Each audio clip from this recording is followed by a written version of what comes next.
عطلت المساجد. المساجد معطلة. شنو معطلة؟ إما معطلة من الحضور. نشوف الآن مساجدنا قارن مقارنة. تعال صلاة المغرب أي مسجد تلقى كم واحد يصلي. لا تروح الملعب الخماسي تلقى مملوك. روح القهوة تلقاهم اللي يلعبون دومنا أكثر من اللي قاعدين في المسجد. هذا بيت الله وهذا مكان الله. ويلا هذا الواقع اللي عندنا. وإما تعطيل المساجد بسبب تسييس المساجد. المساجد سيسناها، صار المسجد جماعة فلان ومسجد جماعة فلان. ويلا والله يقول أن المساجد إما لله. حتى كمرجع لا ما يقدر يقول هذا مسجد، لا مرجع ولا أي واحد. المساجد لله. أما إذا سويست حتى المجالس سويست. أنا شايف بعض المساجد المجالس المسيحية سويست. جماعة فلان يقرون روحتهم وجماعة فلان يقرون. هاي كارثة بحق الحسين سلام الله. الحسين للجميع والمساجد لله. السياسة لا مكان الحسينية ولا المسجد، ولا تثقيف لسياسي في المسجد أو حسينية. أقوى ما تنعادنا. فلنبعد المساجد والحسينيات والمجالس من السياسة جملة وتفصيلا. خليها للحسيني فقط. إذا دخلناها راح تصير لنا مصيبة وتدفعها مصائب. يقول وعطلت المساجد. بعد وأكرم الرجل صديقه وعقه. يقول هذا الرجل بعض الزمان زين يكرم صديقه. صديقه يحترمه، صديقه يقعد جنبه ليل ونهار اكثر من ما يقعد جنب ابوه. ويعق والده. يمكن يتحمل بعض الشباب يتحمل صديقه يحكي عليه، ويتحمل صديقه الشقه وياه، ويتحمل صديقه بكل شيء، بس ابوه اذا حكى حكايتين يقول له اسكت كمل تقول ابوه.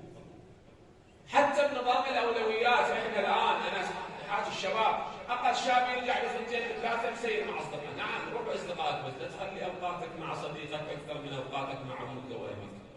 الاولويات لمن؟ للاب والام والزوجه والاولاد. حتى على مستوى الكبار انا دائما اقول بعض الناس راتب دوم لابس ملابسه ويطلع وين يدور فواتح ومناسبات. والله يقول انا ما شايف هيك. شو مسوي مثلا انت الحجاز؟ اي والله اكبر مناسبات. روح للمناسبات بس مو على حساب الاسره. الزوجه لها حق، الاولاد لهم حق، الاب له حق والام.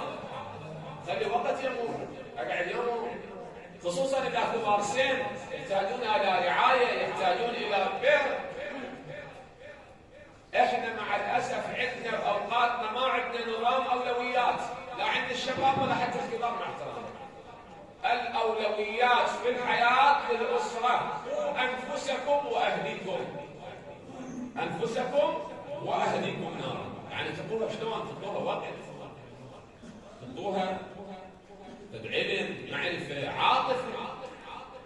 بعض المشاكل الاسريه اللي يصير الان في مجتمعنا بصوره عامه على مستوى الخيانات الزوجيه، واحده من اسبابها الرجل دائما هذا طالع والمراه قاعده تسوي حتى الفيس. لا واحد مو نسبه يجيها ولو بالليل او بالليل. شو تسوي؟ تراسل. والمراسله تتبع مراسله وصارت الخيانه ولا صارت طلاق ولا. سببها النقص العاطفي. فالنقص العاطفي سببه شنو؟ ما عنده اولويات في الاسره، دائما خارج البيت وكانه سوف فتح. لا الاساس في البيت.